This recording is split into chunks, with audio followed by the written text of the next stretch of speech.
श्री दुर्गा सप्तशती। यह दुर्गा सप्तशती का चौथा अध्याय है। महेश्वरी बोले, उस दुष्टात्मा परम बलशाली महिषासुर और उनकी सेना को देवी ने मार डाला।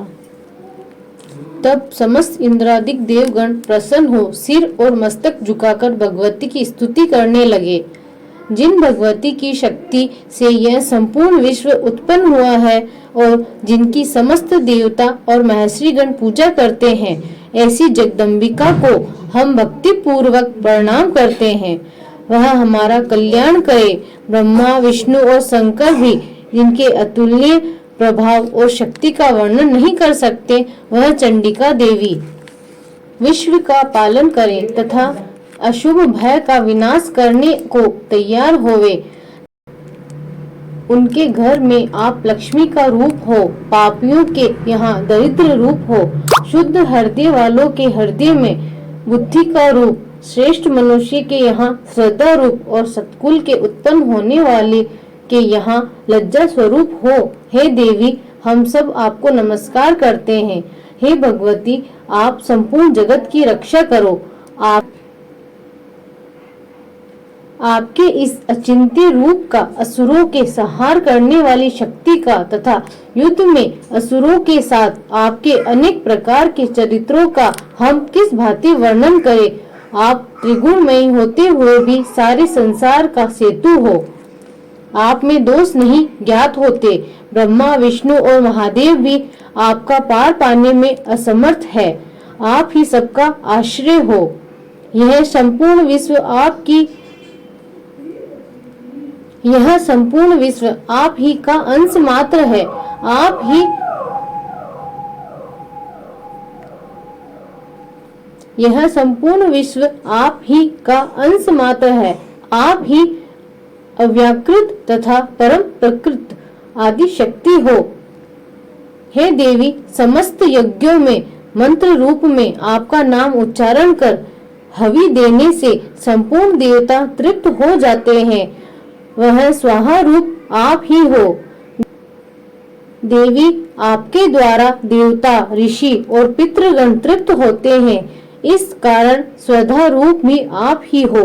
हे भगवती, आप मुक्ति के हेतु अचिंत्य ब्रह्म स्वरूपिणी महाप्रवता हो। हे देवी, आपका अभ्यास राग द्वेष रहित तत्ववेता, जितेंद्रिय तथा मोक्ष की इच्छा करने वाले मुनिजन करते हैं, इसलिए आप सर्वोपरि हो। हे देवी, आप शब्द कहे तीनों वेदों को सुंदर मूर्ति ओंकार युक्त मनोहर पदों के पाठ युक्त ऋग, यजु, श्याम के आश्रम रूप वेद माता, ऐश्वर्य से युक्त प्राणी मात्र का आजीविका तथा संसार का दुख दूर करने वाली हो। हे भगवती, समस्त शास्त्रों का ज्ञान देने वाली मेधा शक्ति, इस कठिन भव सागर से पार लगाने वाली नौका रूपी दुर्गा देवी आप ही हो। हे देवी, केटभ विनाशी भगवान विष्णु के हृदय में वास करने वाली लक्ष्मी और महादेव जी से सम्मान प्राप्त गौरी स्वरूप आप ही हो। हे भगवती, पूर्ण चंद्रमा के तुल्य निर्मल तथा स्वर्ण के सदृश्य कांतिमान मंद मंद मुस्कुराते हुए मुख को देखकर भी क्रोध से युक्त हो महिषासुर ने आपके ऊपर प्रहार किया था, सो बड़े आश्चर्य की बात है।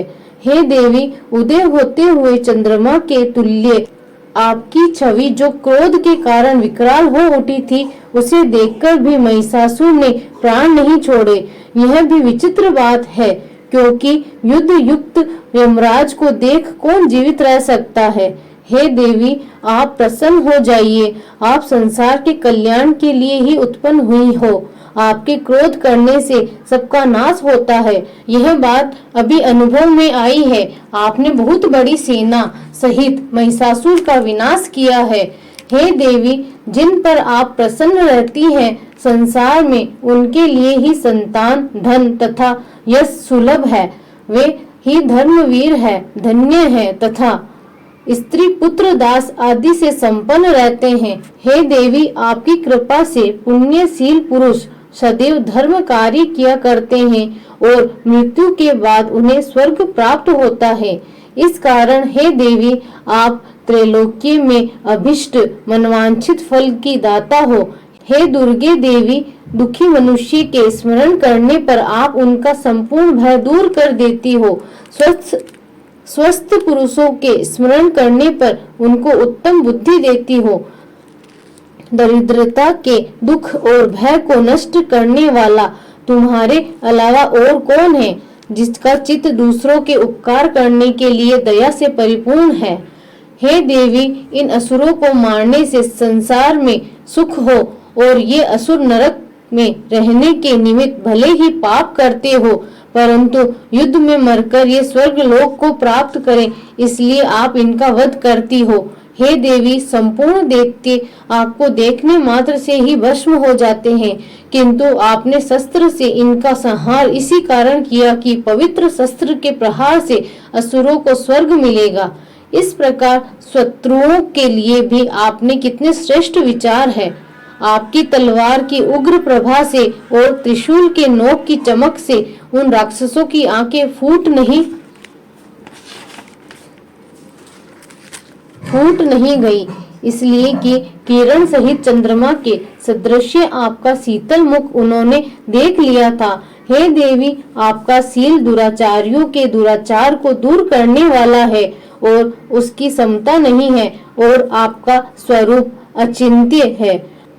आपका वीर्य पराक्रम देवता के बल और पराक्रम के हरण करने वाले असुर का नाश करने वाला है। इस तरह शत्रुओं पर आपकी की हुई कृपा प्रत्यक्ष है। हे देवी, आपके पराक्रम की किसके साथ तुलना हो सकती है। शत्रुओं को भयभीत करने वाला एवं आपके समान सुंदर स्वरूप और कहाँ है। हृदय में दया परंतु युद्ध में कठोरता, ये बातें त्रैलोक्य में आप ही में दिखाई देती है। आपके युद्ध में शत्रुओं को मार करके तीनों लोकों की रक्षा कर उन असुरों को स्वर्ग पहुंचा दिया और उन्मत्त असुरों से हमें निर्भय कर दिया। हम आपको नमस्कार करते हैं। हे देवी, त्रिशूल से हमारी रक्षा करो। हे अंबिके, इस खड़ग से हमारी रक्षा करो तथा घंटा की ध्वनि धनुष की टंकार से हमारी रक्षा करो। चंडिके, पूर्व पश्चिम उत्तर दक्षिण इन चारों दिशाओं में अपने इस त्रिशूल को घुमाकर हम सबकी रक्षा करो। तीनों लोकों में आपके जो सुंदर तथा भयानक रूप विचरते रहते हैं, उन सब रूपों से हमारी और पृथ्वी की रक्षा करो। हे अंबिके, आपके कर कमलों में खड़ग, शूल, गदा आदि शोभित है, उन सब से हमारी रक्षा करो। ऋषि बोले, जब देवताओं ने जगदम्बा श्री दुर्गा जी की नंदन वन में सुंदर पुष्पों तथा सुगंधित धूपों से पूजा और स्तुति की, तो देवी ने प्रसन्न होकर देवताओं से कहा, हे देवताओं, तुम लोग मनवांछित वरदान मांगो। देवता बोले, आपने सब कुछ कर दिया, अब कुछ भी अवशिष्ट नहीं है। हे मातेश्वरी, आपने हमारे बेरी महिषासुर का नाश कर दिया। इस पर भी आप यदि हमें वरदान देना चाहती हो तो हे भगवती, आपत्ति के समय जब जब हम आपका स्मरण करें तब तब आप दर्शन देकर हमारे दुखों को दूर करना। कोई भी आपका स्मरण करे उसको धन, ऐश्वर्य, स्त्री, संतान आदि से परिपूर्ण करना और हम सब पर सदैव प्रसन्न रहना। ऋषि बोले, हे राजन, देवताओं ने समस्त जगत तथा सब कल्याण के लिए जब इस तरह प्रसन्न कर लिया तो भद्रकाली देवी ऐसा ही होगा। इस प्रकार कह करके अंतर्ध्यान हो गई। हे राजन, समस्त जगत का कल्याण करने वाली भगवती जिस प्रकार समस्त देवताओं के शरीरों से उत्पन्न हुई थी, वह सब मैंने आपसे कह दिया।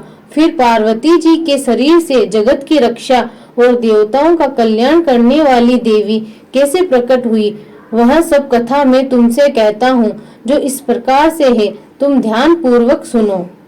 श्री मार्कंडेय जी पुराण के देवी महात्म्य में शुक्रादि स्तुति नामक चौथा अध्याय समाप्त हुआ।